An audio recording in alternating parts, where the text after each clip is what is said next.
نحمدہ ونصلی علی رسولہ کریم اما بعد فاعوذ باللہ من الشیطان الرجیم بسم اللہ الرحمن الرحیم رب اشرح لی صدری ویسر لی امری واحلل عقدۃ من لسانی یفقہوا قولی۔ السلام علیکم ورحمۃ اللہ وبرکاتہ۔ آپ سب کا خیر مقدم ہے، اور جیسے کہ آپ جان چکے ہیں کہ آج ہمارے سیمینار کا ٹاپک ہے توکل کی ضرورت، اور سسٹر افشین نے الحمدللہ بہت امپریسو وے میں توکل کا معنی اور مفہوم ہمارے سامنے پیش کیا۔ اب انشاءاللہ تعالی میری گفتگو اس بات پر مبنی ہوگی ہاؤ ٹو بلڈ دیٹ توکل اینڈ اس کے فائدے کیا ہیں، اس سے ہمیں حاصل کیا ہوگا۔ اس دنیا میں ہر شخص کسی نہ کسی مشکل، کسی نہ کسی پریشانی یا کسی نہ کسی مصائب کا مبتلا ہے، اس سے پریشان ہے۔ ہر شخص کی زندگی میں کوئی نہ کوئی ایسا مرحلہ آتا ہے یا کوئی نہ کوئی پریشانی ایسی ہے جس سے وہ اتنا پریشان ہے کہ وہ کسی مضبوط سہارے کی تلاش میں ہے۔ ہر شخص چاہتا ہے کہ جب اسے کوئی راستہ نظر نہ آ رہا ہو تو کوئی اسے جانے، اسے سمجھے، اسے تھام لے۔ اور سسٹر افشین کے لیکچر سے بھی ہم نے یہ جانا، اور ویسے بھی ہم جانتے ہیں کہ اللہ سبحانہ و تعالیٰ نے اپنے عزیز ترین، محبوب ترین بندوں کو سخت آزمائش میں ڈالا، اور اللہ سبحانہ و تعالیٰ ہم سب کو بھی آزمائے گا۔ کیونکہ یہ ہماری مقصد پیدائش ہے۔ اللہ سبحانہ تعالیٰ فرماتے ہیں سورہ الدہر، سورہ نمبر 76 آیہ نمبر 2 میں، اِنَّا خَلَقْنَا الْإِنسَانَ مِن نُطْفَةٍ أَمْشَاجٍ نَبْتَلِيهِ فَجَعَلْنَاهُ سَمِيعًا بَصِيرًا، یعنی کہ اللہ سبحانہ و تعالیٰ نے انسان کو ملے جلے نطفے سے امتحان کے لیے پیدا کیا اور اسے سنتا اور دیکھتا وہ بنایا۔ یعنی ہماری پیدائش کا مقصد ہی یہی ہے کہ ہمیں آزمایا جائے گا۔ اب وہ آزمائش مختلف لوگوں میں مختلف قسم کی ہوتی ہے۔ کوئی طالب علم ہے تو وہ اپنی تعلیم کے لیے پریشان ہے، والدین ہیں تو اپنی اولاد کے کریئر کے لیے، بیٹیوں کی شادی کے لیے پریشان ہے، کوئی شخص تجارت کرتا ہے تو وہ اپنے تجارت میں کامیابی چاہتا ہے، یا کبھی کبھی ہم کو کسی ایسے ناگہانی آفت سے رویاب ہونا پڑتا ہے، یا ایسی پریشانی ہمارے اوپر آ جاتی ہے، کوئی لا علاج بیماری ہو جاتی ہے، کسی وجہ سے تنگ دستی آ جاتی ہے، یا پھر کوئی ہماری ساری پراپرٹی ہڑپ لیتا ہے۔ یعنی کوئی نہ کوئی مسئلہ ایسا ہوتا ہے جس میں ہم پھنس جاتے ہیں اور ہم کمزور پڑ جاتے ہیں، اور اس وقت ہمارا طرز عمل کیا ہونا چاہیے کہ ہم اس ذات پر بھروسہ کریں جو ہمارا نگہبان ہے، یعنی اللہ۔ اور اللہ پر بھروسے کا معنی کیا ہوا کہ جو بھی معاملہ زندگی میں پیش آ رہا ہے سب سے پہلے اللہ سے اس کے لیے مدد مانگے، ہمت مانگے، کیونکہ بغیر اللہ کی مدد اور ہمت کے تو ہمارے اندر وہ قوت ہی نہیں ہے۔ ہم تو ایک کمزور مخلوق ہیں، ہماری تخلیق ہی حقیر چیز سے ہوئی ہے، تو ہمارے اندر وہ قوت ہی نہیں ہے کہ وہ تمام مرحلے جو ہماری زندگی میں پیش آ رہے ہیں وہ ہم اپنے رب کی مدد کے بغیر اس سے نکل جائیں۔ جبکہ ایک مومن ایسا ہی ہوتا ہے کہ جب اسے کسی پریشانی، جب اس سے کوئی پریشانی آتی ہے تو وہ اپنے رب کو یاد کرتا ہے۔ ایک مومن کا طرز عمل کیا ہوتا ہے؟ اگر اسے کوئی چیز چاہیے ہوتی ہے تو وہ قرآن کی اس آیت کو یاد رکھتا ہے، وَإِذَا سَأَلَكَ عِبَادِي عَنِّي فَإِنِّي قَرِيبٌ أُجِيبُ الدَّاعَوَةَ الدَّاعِ إِذَا دَعَانِ، کہ جب وہ آپ سے میرے بارے میں سوال کریں تو آپ انہیں بتا دیجئے کہ میں قریب ہوں، ہر پکارنے والے کی پکار کو قبول کرتا ہوں جو مجھے پکارے۔ یعنی ایک انسان جس کا ایمان پختہ ہوتا ہے، کامل ہوتا ہے، وہ اس بات پر یقین رکھتا ہے کہ اگر اسے کوئی ضرورت ہے، کوئی چاہت ہے، کوئی چیز چاہیے تو وہ اپنے رب سے مانگے گا۔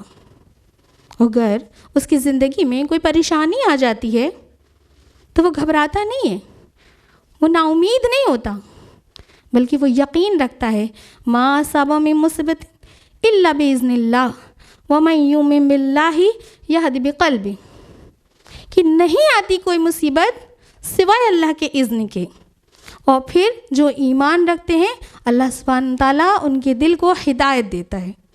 یعنی اگر ایک مومن کو کسی چیز کی ضرورت ہوئی تو بھی وہ اللہ سے مانگتا ہے اور یقین کے ساتھ، اور اگر اس پر کوئی مصیبت آئی تو وہ یقین رکھتا ہے کہ یہ اللہ کی طرف سے ہے اور اللہ ہی میری رہنمائی کرے۔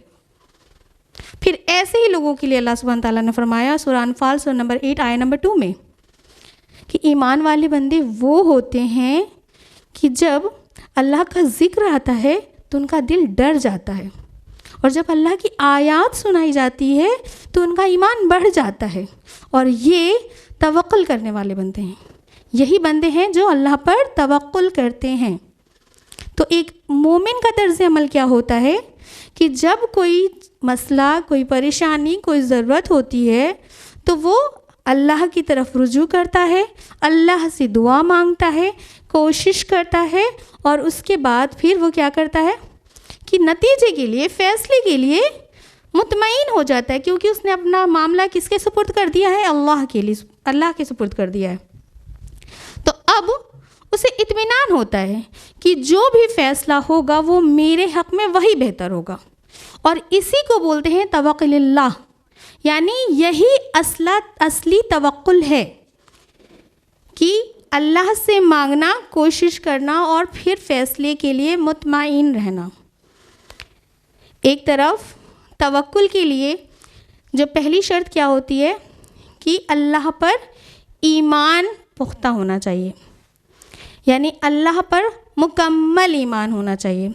ایمان باللہ اور ایمان بالقدر توکل کی سب سے اہم ضرورت ہے۔ ایمان باللہ یعنی توحید پر ایمان۔ توحید پر ایمان کی 3 قسمیں ہیں: توحید العبودیہ، توحید الربوبیہ اور توحید الاسماء والصفات۔ اور الحمدللہ ہم مسلمان توحید العبودیہ یہ جو قسم ہے اس پر بہت عمل پیرا ہے، یعنی عبادت واحد اللہ کی، اور کرتے بھی ہیں الحمدللہ۔ لیکن ضرورت اس بات کی ہے کہ ہم خود کو چیک کریں کہ توحید الربوبیہ اور توحید الاسماء والصفات پر بھی ہمارا ایمان کامل ہے کہ نہیں؟ کیا ہم اپنے رب کو ہر وقت اپنا رب مانتے ہیں؟ کیا ہم اپنے رب کو، ہم اپنے اللہ کو اس کے نام اور صفات سے جانتے ہیں؟ اور اگر جانتے ہیں تو پھر کوئی بھی مشکل، کوئی بھی پریشانی، کوئی بھی ضرورت، کوئی بھی حسرت ہوگی، ہم جانتے ہوں گے کہ اللہ العلیم ہے۔ اللہ العلیم یعنی He is all knowing, He is omniscient، یعنی وہ سب جانتا ہے۔ اللہ وہ ذات ہے جو خلا میں تیر رہے تاروں اور ہر ذرے کا علم رکھتا ہے۔ اللہ وہ ذات ہے جو زمین میں موجود ہر شے کی ضرورت اور اس کا علم رکھتا ہے، حتیٰ کہ کسی سمندر کی گہرائی میں موجود اللہ کی کوئی مخلوق کس حالت میں ہے، اس کی ضرورت کیا ہے، اس کا علم اللہ واحد کو ہے۔ شیخ سعدی رحمہ اللہ کہتے ہیں کہ اللہ العلیم ہے جو ظاہر کا اور پوشیدہ کا علم رکھتا ہے۔ اللہ العلیم ہے جو کچھ ہونے والا ہے اس کا بھی علم رکھتا ہے، اور جو کچھ کبھی نہیں ہوگا اس کا بھی علم رکھتا ہے۔ اللہ سبحانہ و تعالیٰ ماضی میں کیا ہو چکا ہے، موجودہ میں کیا ہو رہا ہے، اور مستقبل میں کیا ہونے والا ہے، اس کا بھی علم رکھتا ہے۔ اللہ سبحانہ و تعالیٰ سے کوئی بھی شے چھپی نہیں ہے۔ امام ابن جریر رحمہ اللہ کا قول ہے کہ اے میرے رب، تو العلیم ہے، تو ظاہر اور پوشیدہ کو جاننے والا ہے۔ اے میرے رب، تو ماضی اور مستقبل کا جاننے والا ہے، اور تو دلوں کے راز کو جاننے والا ہے۔ اللہ سبحانہ و تعالیٰ فرماتے ہیں سورہ آل عمران سورہ نمبر 3 آیت نمبر 154 میں واللہ علیم بذات صدور، کہ اللہ سبحانہ و تعالیٰ دلوں کے راز کو جانتا ہے۔ تو اب وہ پریشانی، وہ مشکل، وہ حالات جو ہم کسی کو نہیں بتانا چاہتے لیکن ہم چاہتے ہیں کہ کوئی ہو جو اسے ایسے جانے کہ اس کا حل نکال دے، جو اس مشکل سے مجھے نکال دے، تو اللہ وہ ذات ہے، اللہ العلیم ہے، وہ جان رہا ہے کہ ہماری زندگی میں کیا چل رہا ہے اور وہ مشکلیں کس طرح سے دور ہوں گی۔ اللہ سبحانہ و تعالیٰ صرف العالم نہیں ہے بلکہ اللہ سبحانہ و تعالیٰ فرماتے ہیں سورہ روم سورہ نمبر 30 آیت نمبر 54 میں یخلق من یشاء وہو علیم القدیر، وہ جو چاہے پیدا کرتا ہے اور وہ علیم بھی ہے اور قدیر بھی ہے۔ یعنی اللہ سبحانہ و تعالیٰ جہاں ایک طرف جاننے والا ہے وہیں دوسری طرف قادر بھی ہے۔ اللہ سبحانہ و تعالیٰ القادر ہے، القدیر ہے، المقتدر ہے۔ القادر یعنی مکمل قدرت اللہ کی، القدیر یعنی دائمی قدرت اللہ کی، اور المقتدر یعنی پوری اقتدار صرف اللہ کی۔ اللہ وہ ذات ہے جس نے اس پوری کائنات کی خلقت اکیلے کی، بنا کسی کے مدد کی، یعنی اس دنیا میں ہمیں آسانی سے زندگی گزارنے کے لیے تمام اسباب اللہ سبحانہ و تعالیٰ نے بنا دیا۔ اللہ وہ ذات ہے جو زندہ کو مردہ کرتا ہے، جو ناممکن کو ممکن کرتا ہے، جو صحت عطا کرتا ہے، جو رزق عطا کرتا ہے۔ سو اللہ سبحانہ و تعالیٰ القادر ہے، اس کی قدرت وقتی نہیں ہمیشہ کی، اور وہ اس کے اختیار میں ہے چیز۔ ہم جب بھی کبھی پریشان ہوتے ہیں سب سے پہلی چیز کیا ہوتی ہے؟ ہم یہ دیکھتے ہیں کہ اسباب مہیا ہے کہ نہیں، جو پریشانی ہے اس سے نکلنے کے لیے وہ ذرائع ہمارے پاس موجود ہیں کہ نہیں، وہ لوگ موجود ہیں کہ نہیں جن سے ہمیں آسانی، جن سے ہمیں ہیلپ مل سکے۔ ہماری تلاش سب سے پہلے، اور یہ یقینی بات ہے، یہ دنیا ہے نا، یہاں پر یہ دنیا کسی نہ کسی سبب کے تحت بنی ہے، ہر چیز کسی نہ کسی ذرائع سے بنی ہوئی ہے، اور یہاں لازمی ہے کہ کسی چیز سے نکلنے کے لیے اسباب کی ضرورت ہو۔ تو یہ اس دنیا کی شرط ہے کہ اسباب کو تلاش کرنا ہوگا، لیکن یقین اس بات کا ہونا چاہیے کہ چاہے مشکل کتنی بھی بڑی ہو، اللہ ہمارا رب قدرت رکھتا ہے اسباب کو مہیا کرنے کے لیے۔ جب ہم اپنے رب کو ایسے پہچانیں گے تب ہمارا توکل اپنے رب پر مضبوط ہو جائے گا۔ یہ اللہ سبحانہ تعالیٰ کے جو تینوں نام تھے، القادر، القدیر، المقتدر، یہ تینوں 3 لیٹر سے ان کا روٹ ورڈ ہے، دیٹ از قاف دال را، اور اسی سے تقدیر بھی ہے۔ اور اللہ سبحانہ و تعالیٰ نے ہماری تقدیر لکھ دی ہے، یعنی وہ چیزیں جو زندگی میں ہمیں ملنے والی ہیں وہ آلریڈی ہماری تقدیر میں مینشنڈ ہے۔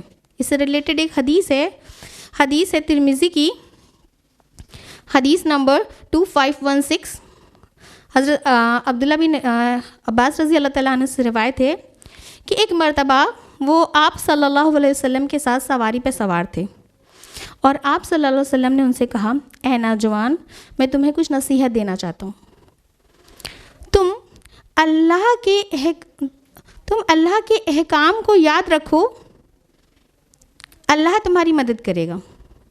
تم اللہ کے حقوق کو یاد رکھو، اللہ کو اپنے سامنے پاؤ گے۔ جب کچھ مانگنا ہو تو اللہ سے مانگو، جب مدد طلب کرنا ہو تو اللہ سے مدد مانگو، اور جان لو کہ ساری انسانیت مل کے بھی اگر تمہیں نفع پہنچانا چاہے تو نہیں پہنچا سکتی سوائے اتنے کی جتنا اللہ نے تمہارے لیے لکھ دیا، اور اگر تمام انسانیت مل کر تمہیں نقصان پہنچانا چاہے تو نہیں پہنچا سکتی سوائے اتنا کہ جتنا اللہ نے تمہارے لیے لکھ دیا۔ اور قلم اٹھ گئی اور صحیفے خشک ہو گئے، یعنی کہ وہ چیزیں جو ہمیں ملنی ہیں یا جو ہمیں نہیں ملنی ہے، تمام چیز پہلے سے ڈیسائیڈ ہو چکی ہے۔ اس حدیث میں ابن عباس جن کو یہ نصیحت کی جا رہی ہے، وہ ایک ٹین ایج گروپ کے لڑکے تھے، بہت زیادہ عمر نہیں تھی ان کی۔ سوچئے اتنی کم عمر کے بچے کو اللہ کے رسول صلی اللہ علیہ وسلم اتنی باریک تعلیم دے رہے ہیں، کوئی نہ کوئی حکمت تو ضرور ہوگی اس کے پیچھے۔ اللہ کے رسول صلی اللہ علیہ وسلم حضرت ابن عباس کو کیا سمجھا رہے ہیں؟ سب سے پہلے کہ اپنا ایمان مضبوط رکھو، یعنی اللہ کو یاد رکھو، اللہ کی طرف رجوع کرو، اللہ تمہاری مدد کرے گا۔ اور کیا کہا کہ جب کبھی کسی بھی چیز کی ضرورت ہو تو صرف اللہ کی طرف ہی رجوع کرنا ہے۔ اور دوسری چیز کیا سمجھایا کہ کوئی نفع جو تمہیں ملا اتنا ہی تمہاری تقدیر میں تھا، اور وہ چیزیں جو تمہیں نہیں ملی وہ تمہاری تقدیر میں تھی ہی نہیں۔ اتنی باریک بینی والی باتیں ایک نوجوان کو بتا کر اللہ کے رسول صلی اللہ علیہ وسلم نے اس کے ایمان کو کتنا پختہ کر دیا ہوگا۔ اب آئندہ زندگی میں جب بھی کوئی پریشانی، کوئی بھی مشکل آئی ہوگی تو ان کو اس بات نے تھام نہیں لیا ہوگا کہ اللہ میرا مددگار ہے۔ انہوں نے اللہ کو یاد کیا ہوگا، اللہ ان کے سامنے ہے، انہیں محسوس نہیں ہوا ہوگا۔ انہیں کسی چیز کی ضرورت ہوگی تو وہ سب سے پہلے اپنے رب کی جانب گئے ہوں گے، اور جب ان کو وہ چیز مل جاتی ہوگی تو وہ اس بات پہ سیٹسفائیڈ رہے ہوں گے کہ یہی میری قسمت میں، میری تقدیر میں تھا۔ اور جب کوئی چیز نہیں ملی ہوگی تو انہیں وہ اس بات سے مایوس اور نا امید نہیں ہوں گے۔ لیکن ہمارا طرز عمل کیا ہے؟ ہم اپنی یوتھ کے ساتھ کیا کر رہے ہیں؟ اللہ کے رسول صلی اللہ علیہ وسلم نے اتنی بہترین ٹریننگ دی اور ہم اس کے بالکل برعکس کام کرتے ہیں۔ ہم اپنے اس ینگ ایج کے بچوں سے اتنی امیدیں لگا لیتے ہیں۔ فرسٹ آف آل ہم تو سب سے پہلی چیز کیا کہتے ہیں کہ we parents are always ready to give you to provide you ایوری تھنگ۔ ہم ایز اے پیرنٹس ہر وقت آپ کو ہر چیز مہیا کرانے کے لیے تیار ہیں، ہم ہیں، کچھ ضرورت ہو ہم سے مانگو۔ پہلے ہم ان کو اپنی طرف ڈیپینڈنٹ بناتے ہیں اور اس کے بعد پھر ان کو یہ سکھاتے ہیں کہ جو کرنا ہے تمہیں خود ہی کرنا ہے اور کر کے دکھانا ہے، تمہاری ہی پوری محنت ہونی چاہیے۔ اور سب سے زیادہ رزلٹ آنے پر ہم ان کو کہتے ہیں کہ یہ کیا کر دیا تم نے۔ ایک 10th کلاس کا بچہ، ایک 12th کلاس کا بچہ یا کوئی کیریئر اورینٹڈ کمپٹیشن میں پارٹیسپیٹ کرنے والا بچہ کتنے پریشر میں ہوتا ہے کہ اس کو یہ بات شروع سے بتائی جاتی ہے کہ بہت محنت کرنا ہے، بہت اچھے مارکس لانا ہے اور جو کرنا ہے تمہیں ہی کرنا ہے۔ اور اس کے بعد ایک دم یہ اتنا پریشر بنا کے رکھتے ہیں کہ وہ بچہ خدا نخواستہ اگر اتنا ٹو دا مارک نہیں رہا، اس کی تقدیر میں نہیں تھا، وہ نہیں لا پایا، تو اب وہ بچہ خود اپنے آپ میں اتنا زیادہ مایوس نا امید ہو جاتا ہے، ڈپریشن کا شکار ہو جاتا ہے۔ کتنے سارے کیسز ہیں کہ سوسائڈل اٹیمپٹ کرنے تک آ جاتے ہیں ایسے بچے جب وہ اس طرح کی چیزیں نہیں گین کر پاتے۔ تو اللہ سبحانہ و تعالیٰ نے، اللہ کے رسول صلی اللہ علیہ وسلم نے تو یہ تعلیم دی کہ اللہ کی طرف رجوع کرو، اللہ پر ایمان لاؤ۔ اور ہم کیا کرتے ہیں؟ ہم ان کو اور زیادہ نا امید اور مایوس کر دیتے ہیں۔ ایسا کیوں؟ کیونکہ ان کے اندر ایمان کی کمی ہے۔ کیونکہ یہ جو کسی بھی پریشانی مشکل سے اگر انسان ڈپریشن میں جاتا ہے نا، وہاں ایمان کی کمی ہوتی ہے۔ اگر ایمان مضبوط ہوگا تو پھر کوئی انسان اس دنیا میں بیچارہ یا مایوس نہیں ہوگا۔ تو ضرورت ہے اس بات کی کہ ہم اپنے بچوں میں وہ توکل ڈیولپ کریں۔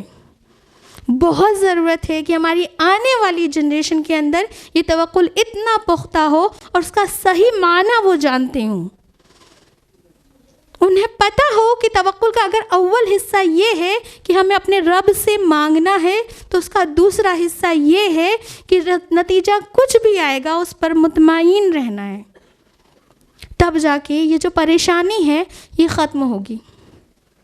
اور اسی توکل کی ضرورت ہم سب کو بھی ہے۔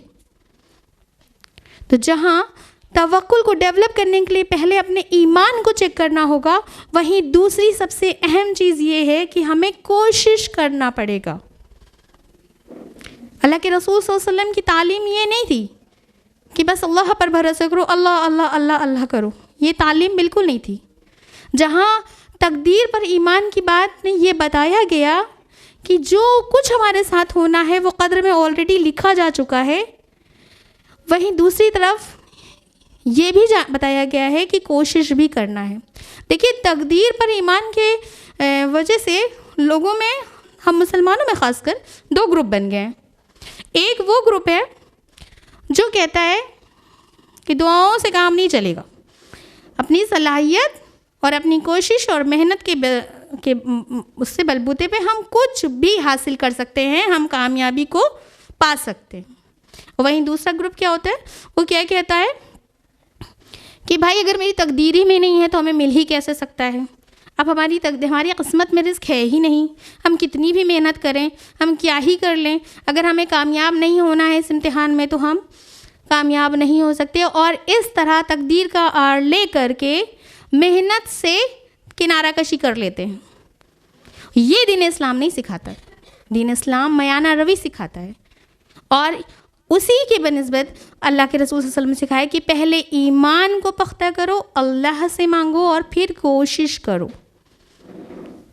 اور جتنی زیادہ کوشش اللہ پر ایمان کے ساتھ کی جائے گی، نتیجہ اتنا پازیٹیو آنے کے پورے چانسز ہیں. یعنی توکل کی تیسری شرط یہ ہے کہ اللہ سے حسن ظن رکھو. جب ہم کسی بھی مشکل میں، کسی بھی پریشانی میں، یا ہمیں کوئی بھی ضرورت ہے، ہماری کوئی بھی حسرت ہے، اللہ کے رسول صلی اللہ علیہ وسلم کی حدیث ہے، حدیث ترمذی کی مشکات المصابیح میں درج ہے، حدیث نمبر 2251. حضرت انس رضی اللہ تعالیٰ عنہ سے روایت ہے کہ اللہ کے رسول صلی اللہ علیہ وسلم نے فرمایا کہ تمہیں زندگی میں کسی بھی چیز کی ضرورت ہے تو وہ صرف اللہ سے مانگو، حتیٰ کہ تمہارے جوتے کا تسمہ ہی کیوں نہ ٹوٹ جائے. یعنی ہم بڑی بڑی آزمائشوں کی بات نہ کریں، ہم اپنی چھوٹی چھوٹی ضرورتوں کے لیے بھی اللہ کی طرف رجوع کریں. اور جب ہم اللہ کی طرف رجوع کریں گے اور یہ ایمان رکھیں گے کہ ہمارا رب العلیم ہے، القدیر ہے، السمیع ہے، البصیر ہے، تو پھر ہماری کوشش بھی اسی طریقے سے ہوگی، پھر ہمارے رب سے جو امید ہوگی وہ بھی اچھی ہوگی. اور یہی اللہ سبحانہ و تعالیٰ ہمیں سکھانا چاہتا ہے قرآن کے ذریعے. حضرت یوسف علیہ السلام کی سٹوری تو ہم سب جانتے ہیں، اور ابھی سسٹر افشین نے بھی اس کا چھوٹا سا بس وہ دکھایا ہمیں. لیکن حضرت یوسف علیہ السلام کی سٹوری میں حضرت یعقوب علیہ السلام کا رول کیا تھا؟ حضرت یعقوب علیہ السلام جب ان کے بیٹوں نے، خود ان کے اپنے بیٹوں نے آ کے ان کے محبوب اولاد کے بارے میں آ کے خبر سنائی کہ وہ گم ہو گئے ہیں، ان کو کسی جانور نے کھا لیا ہے، تو سوچئے حضرت یعقوب علیہ السلام پر کیا بیتی ہوگی. ایک طرف ان کے خود کے اپنے بیٹے اور دوسری طرف ان کا محبوب بیٹا. ایسے مرحلے ہماری زندگیوں میں بھی آتے ہیں. بہت ساری ایسی چیزیں ہوتی ہیں جو اپنوں سے ملتی ہیں، جس میں دل ٹوٹ جاتا ہے کہ اب ہم کس پہ بھروسہ کریں جب ہمارے اپنے ہی ہمیں دھوکہ دے رہے ہیں. اور ہمارا طرز عمل کیا ہوتا ہے کہ ہم شکوہ شکایت کرتے ہیں، ہم ناراض ہو جاتے ہیں، ہم کنارہ کشی کر لیتے ہیں، اپنے رشتوں کو توڑ دیتے ہیں.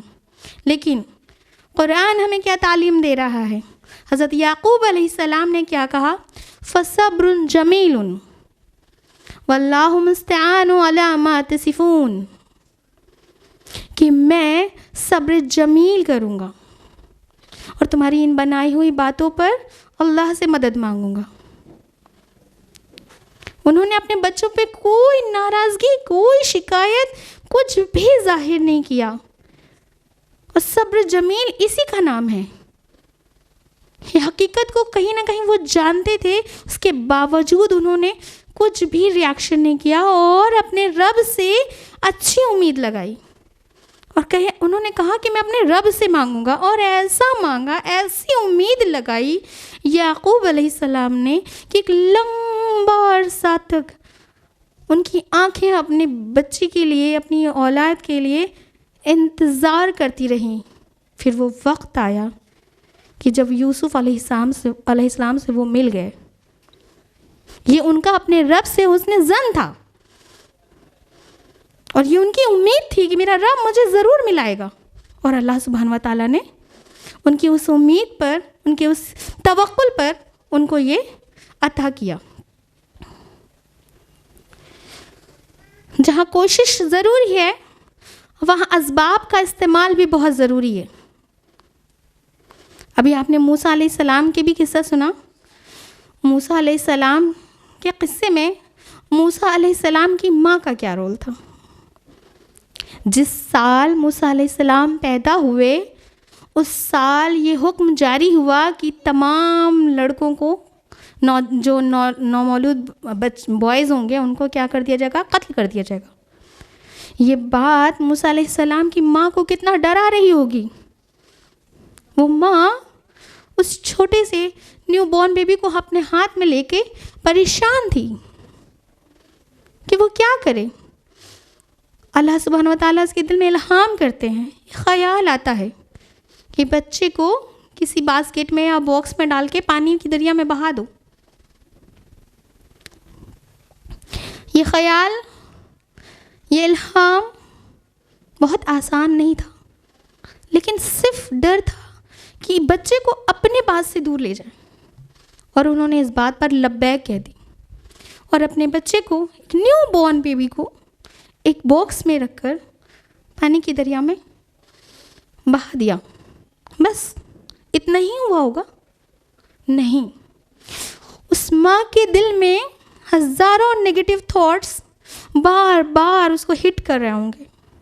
وہ سوچ رہی ہوگی کہ بچوں کو بچانے کے لیے میں نے یہ عمل کیا، میرا بچہ بچے گا بھی کہ نہیں، کہیں پانی میں ہی نہ ڈوب جائے، کہیں کوئی جانور ہی نہ کھا جائے، کہیں وہ فرعون کے لوگوں کو ہی نہ مل جائے، میرا بچہ مجھے واپس ملے گا کہ نہیں۔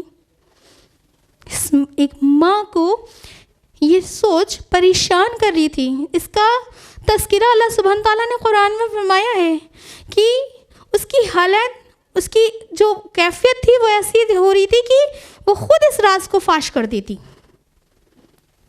لیکن میں نے اسے تھام لیا۔ کیوں؟ کیونکہ انہوں نے اللہ کے حکم پر لبیک بولا تھا، کیونکہ انہوں نے اپنے بیٹے کو اللہ کے سپرد کر دیا تھا۔ پھر ان کے اس توکل کا اجر اللہ تعالیٰ نے کیسے دیا کہ حضرت موسیٰ علیہ السلام کو جس شخص سے خطرہ تھا وہی اس کا محافظ بن گیا۔ فرعون کے گھر جا کے ان کو حفاظت ملی، اور نہ صرف اتنا بلکہ اللہ سبحانہ و تعالیٰ نے موسیٰ علیہ السلام کو ان کی ماں سے بھی ملایا۔ اور یہ میرے رب کی ہی تو قدرت تھی کہ ہر ایک عورت کا دودھ اس پہ حرام ہو گیا، انہوں نے صرف اور صرف کس کا دودھ ایکسیپٹ کیا؟ اپنی ماں کا، یعنی اس ماں کو ایک دم تسلی مل گئی۔ یقیناً میرا رب ایسی ہی مدد کرتا ہے، ضرورت ہے اس پر مکمل توکل کرنے کی۔ ہم سب بھی اس چیز کو ایکسپیرینس کر سکتے ہیں، بس ضرورت ہے کہ ہم اپنے رب کو پہچانیں، اس پر وہ ایمان لائیں اور اس کے سپرد اپنے تمام معاملات کر دیں۔ ایک کسان کی مثال ایک متوکل کے لیے ایک متوکل کی مثال ایک کسان کی جیسی ہوتی ہے۔ ایک کسان کیا کرتا ہے؟ وہ ایک عام سا انسان ہوتا ہے،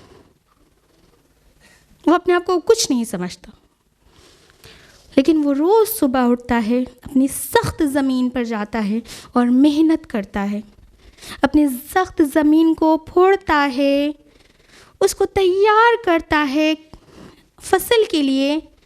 وہ روز صبح دھوپ کی شدت میں جا کر اس پر کام کرتا ہے، اس میں چیزیں ڈالتا ہے کہ وہ تمام اسباب کا استعمال کرتا ہے، پھر اس میں بیج ڈالتا ہے، اور بیج ڈالنے کے بعد وہ آسمان کی طرف دیکھتا ہے اور اس امید کے ساتھ دیکھتا ہے کہ اب میرا رب رحمت کی بارش کرے گا اور میری فصل لہلہا اٹھے گی، میری محنت کا پھل مجھے ملے گا۔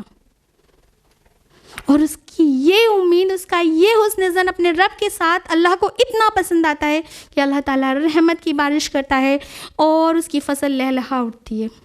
ایک متوکل بھی ایسا ہی ہوتا ہے کہ وہ اپنی جی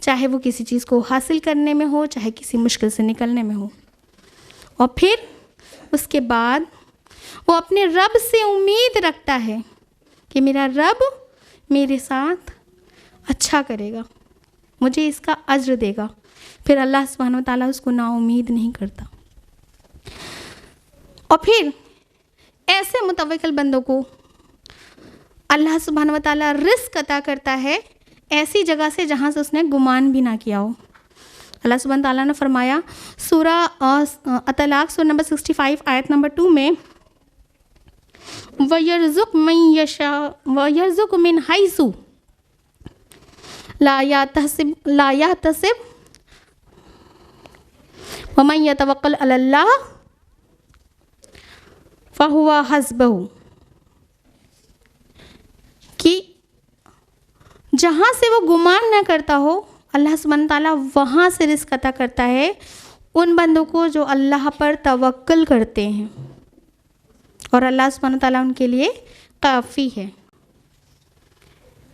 جو رزق کے لیے ہم وقت پریشان رہتے ہیں، ہر وقت ہمیں یہ پریشانی ہوتی ہے کہ وہ چیزیں، اس دنیا کے اسباب ہمیں ملیں، اللہ سبحانہ و تعالیٰ نے کہا ہے کہ اگر اللہ پر بھروسہ کریں گے تو وہ اللہ کے ذمے ہیں۔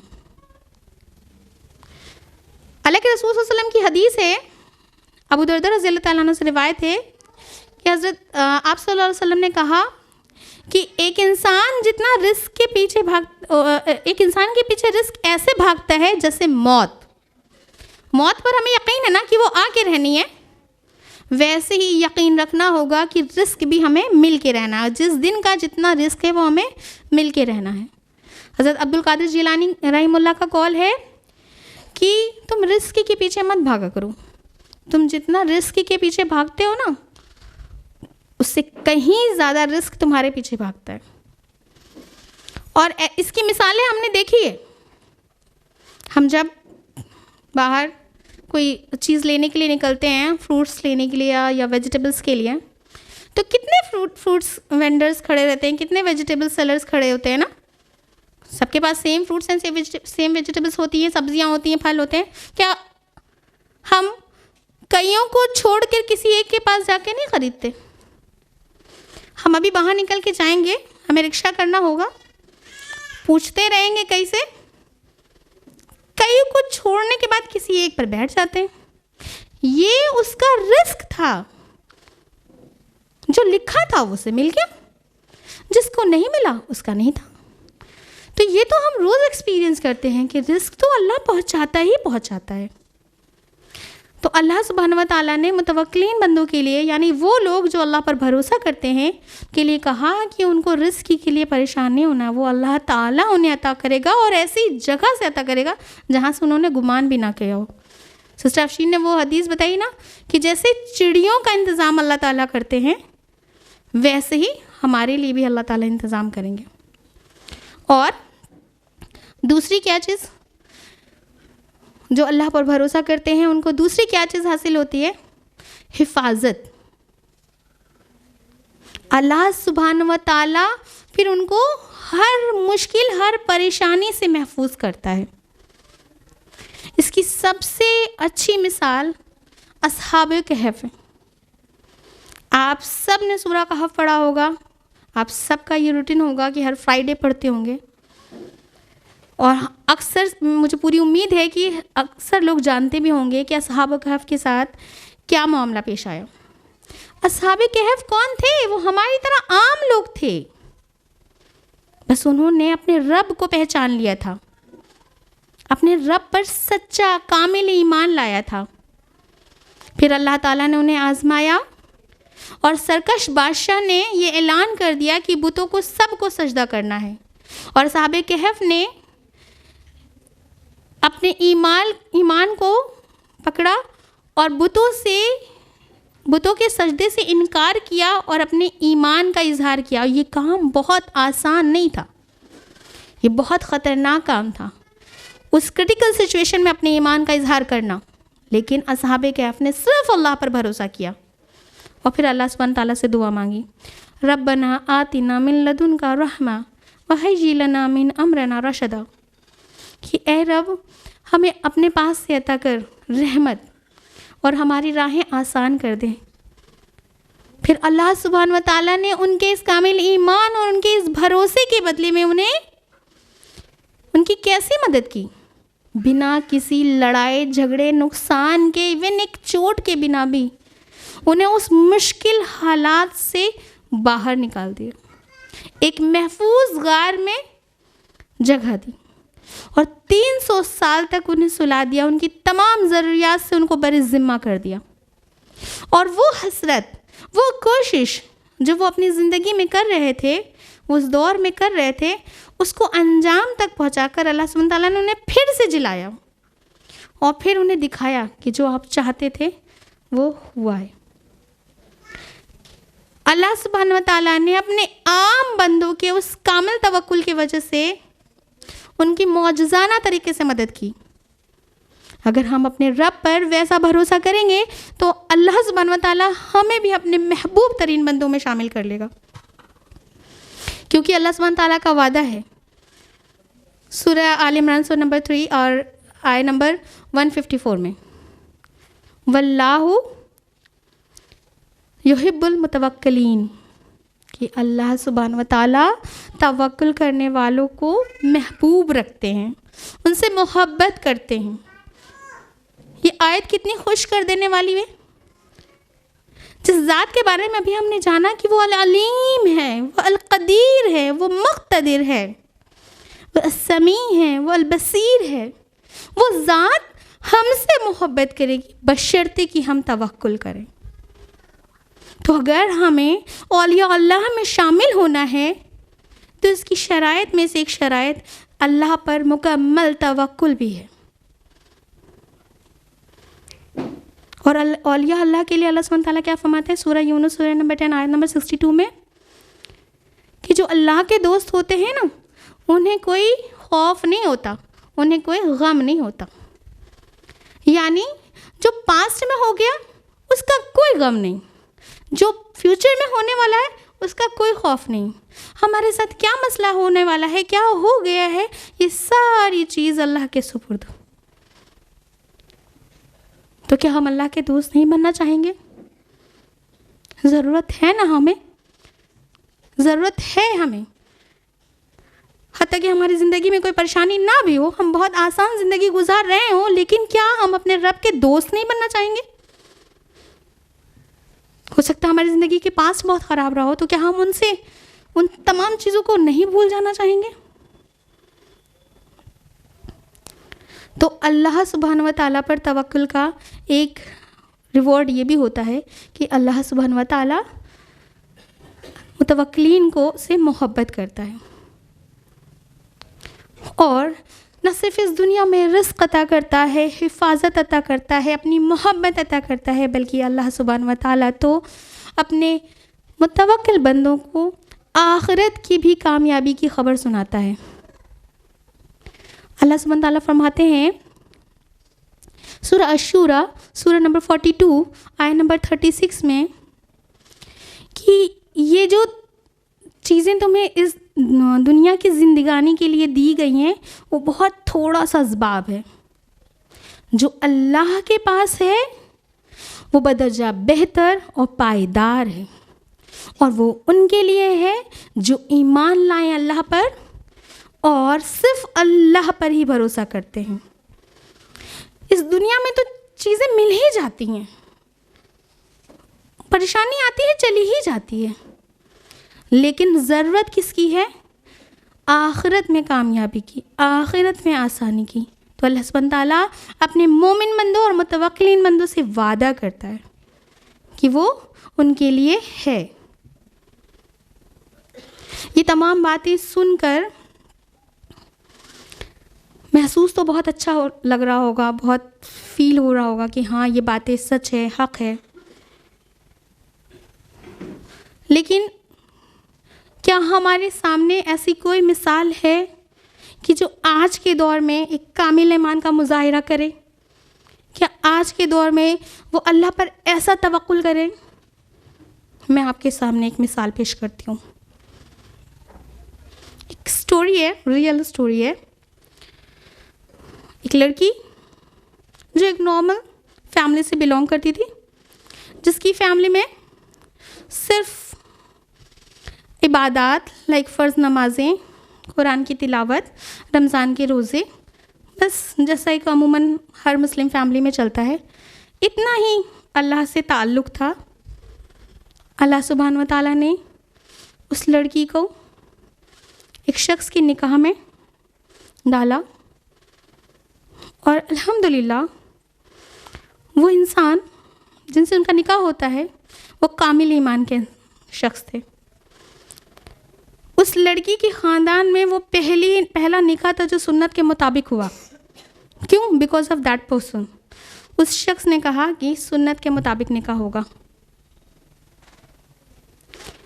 نکاح ہوتا ہے، وہ بچی چلی جاتی ہے، زندگی گزر رہی تھی. پھر اللہ سبحانہ و تعالیٰ نے ان کو آزمانا شروع کیا. آزمائش کی جو سب سے پہلی چیز تھی وہ یہ تھی کہ وہ جو پرسن تھے وہ جہاں جاب کرتے تھے اس کمپنی میں یہ رول نکال دیا گیا کہ اگر آپ کو کیری آن کرنا ہے تو آپ کو داڑھی ہٹانی ہوگی. انہوں نے کہا کہ میں یہاں اس کمپنی میں جاب ہی نہیں کروں گا لیکن میں داڑھی نہیں ہٹاؤں گا. دیکھیے داڑھی بہت اہم چیز نہیں ہے، لیکن یہاں ایمان کی بات ہو رہی ہے. ایک پکا ایمان ہوگا نا اس شخص کا. اس نے کہا نہیں، میں اس سنت سے کمپرومائز نہیں کروں گا. انہوں نے جاب چھوڑ دی، تلاش کی، نہیں ملی، ٹیوشنز شروع کر دیا، ہوم ٹیوشنز دینا شروع کر دیا، اور اب ان کی آزمائش کا مرحلہ بڑھتا چلا گیا. اللہ سبحانہ و تعالیٰ نے ان کو صحت سے آزما لیا. the same person، یعنی جو گھر کا قوام ہے اس کو سخت بیماری میں مبتلا کر دیا. بیماریاں بڑھتی گئی، اور یہ چیز جو بیماری والا جو مرحلہ سٹارٹ ہوا وہ کووڈ-19 پیریڈ سے سٹارٹ ہوا. بیماری بڑھتی چلی گئی حتیٰ کہ یہ پوزیشن آ گئی کہ فائنینشیل کرائسس محسوس ہونے لگی. یعنی ایک انسان جو کماتا ہے وہ بیمار پڑ گیا، جس کا کوئی بہت زیادہ رچ سورس تو نہیں تھا، تو آس پاس سارے رشتہ داروں نے سجیسٹ کرنا شروع کر دیا کہ لون لے لیجئے اور انشورنس کرا لیجئے. انہوں نے کہا نا، حرام ذرائع سے کچھ بھی نہیں. اللہ تعالیٰ نے جس حال میں رکھا ہے میں خوش ہوں. اللہ چاہے گا تو مجھے نکال لے گا نا. اور اسی درمیان وہ شخص اپنی بیوی اور اپنے بچوں کی تربیت بھی کر رہا تھا اپنے عمل کے ذریعے، اپنے کامل ایمان کے ذریعے. ان کی آزمائش بڑھتی چلی گئی حتیٰ کہ آدھے جسم کی جان نکل گئی. لوگ بہت پریشان ہوئے. انہیں شوگر اتنا زبردست ہو گیا تھا کہ ڈاکٹر نے ان کا پیر کاٹنے کی بول دیا. یہاں تک کہ ان کو انستھیسیا کے لیے بھی وہ تیار نہیں ہو رہے تھے کہ نہیں، میں اسے بھی نہیں لوں گا. ایک انسان اتنا تقویٰ، اتنا پرہیز والا اور سخت آزمائش میں پڑا ہوا ہے، اس کی جسم پہ اذیت پڑ رہی ہے، اسے اتنی تکلیف ہو رہی ہے، لیکن پھر بھی وہ اپنے رب سے پر امید ہے اور وہ صرف اپنے رب کو راضی کرنا چاہ رہا ہے کہ میں ایسا کوئی عمل نہیں کروں گا کہ میرا رب مجھ سے ناراض ہو جائے. حتیٰ کہ وہ وقت آ گیا کہ جب اللہ سبحانہ و تعالیٰ نے کہا کہ اب آپ کو یہاں نہیں رہنا ہے، اور موت کا وقت بہت قریب تھا. اس وقت بھی وہ شخص اپنی بیوی کو یہ نصیحت کر رہا تھا کہ دیکھو میرے مرنے کے بعد کوئی ایسا کام مت کرنا، کوئی بدعت، کوئی ایسا کام مت کرنا جس کا اللہ کے رسول نے حکم نہ دیا ہو. اس کا پورا خیال رکھنا. وصیت یہ تھی اس شخص کی. اور پھر وہ شخص اس دنیا سے چلا گیا. انا للہ و انا الیہ راجعون. کتنا فائدے کا سودا کر کے گیا نا، اپنی آخرت کے بدلے اس دنیا کو قربان کر دیا. اور یہ یقین ہے کہ اگر اس کا ایمان واقعی میں اتنا پختہ و کامل تھا تو اللہ سبحانہ و تعالیٰ ان کو ضرور اجر دے گا. اور یہ تو اس وقت کی بات ہے جب آخرت میں ہم دیکھیں گے انشاءاللہ تعالیٰ. لیکن دنیا میں اس نے کیا حاصل کیا؟ جب وہ بیٹی عدت کے بعد اپنے مائکے آتی ہے، اس کا مائکہ well established, the father and mother both are the government servant، بہن بھی گورنمنٹ سرونٹ، بھائی کی بھی اچھی، مطلب ویل اسٹیبلشڈ مائکہ تھا. وہ آ گئی عدت کے بعد، وہ وہیں رہتی آرام سے، اپنی 3 بچیوں کی پرورش کرتی. لیکن نہیں، اس نے کہا نہیں، میں یہاں نہیں رہوں گی. میں یہاں رہوں گی تو وہ ایمان جو میں نے اپنے شوہر کے ساتھ رہ کے حاصل کیا ہے وہ مجھ سے چھوٹ جائے گا. میں اس پر پریکٹس نہیں کر سکتی ہوں، میں اس پہ پریکٹس نہیں کر سکتی. میں اپنے بچوں کی ویسی تربیت نہیں کر سکتی جیسے میرے شوہر نے کہا ہے، یا جو حق ہے جس کی تعلیم اللہ کے رسول نے دیا ہے. اور اس بنا پر وہ اپنی بچیوں کو لے کر پھر اپنے گھر وہاں اسی اسباب کے ساتھ زندگی گزار رہی ہے. تو وہ شخص جو ایک کامل ایمان والا تھا، اللہ پہ پورا بھروسہ کر رہا تھا، اس نے اپنی بیوی کی تربیت کر دی اپنے عمل کے ذریعے. یہ حصول تھا اس کا اس دنیا میں. تو اگر ہم بھی اپنے رب پر ویسا ہی بھروسہ کریں گے جیسا اس کا حق ہے، تو یقیناً اس دنیا میں بھی اللہ سبحانہ و تعالیٰ اجر دے گا، جتنا ہم چاہتے ہیں اتنا بھی، اور جتنا ہم نہیں چاہتے شاید اس سے کم بھی. اور اس دنیا میں بھی اللہ سبحانہ و تعالیٰ ضرور اور ضرور کامیاب کرے گا. اللہ سبحانہ و تعالیٰ سے دعا ہے کہ جس چیز کی آج مسلم امت کو ضرورت ہے وہ شاید توکل ہے. کیونکہ جب ہم اپنے رب پر توکل کر لیں گے، اپنے رب پر بھروسہ کر لیں گے، تب وہ ہر کام ہم کر لیں گے جو ہماری زندگی کو سدھارنے کے لیے، ہمارے دین کو سدھارنے کے لیے. اور ضرورت ہے اس بات کی. تو اللہ تعالیٰ سے بہت زیادہ دعا کرنا چاہیے اور بہت زیادہ کوشش کرنا چاہیے کہ ہم اپنے ایمان کو پختہ کریں، ہم اپنے ایمان پر قائم کریں، اللہ کو ویسے پہچانے جیسا ہمارا رب ہے.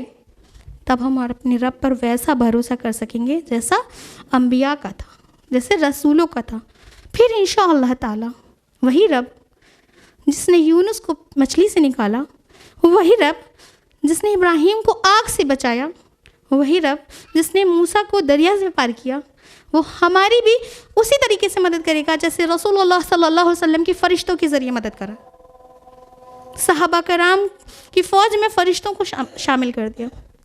اللہ سے اسی امید کے ساتھ صرف اس آیت کے ساتھ میں اپنی گفتگو کو ختم کروں گی. حسبی اللہ و نعم الوکیل، میرے لیے اللہ کافی ہے اور وہ کارساز ہے.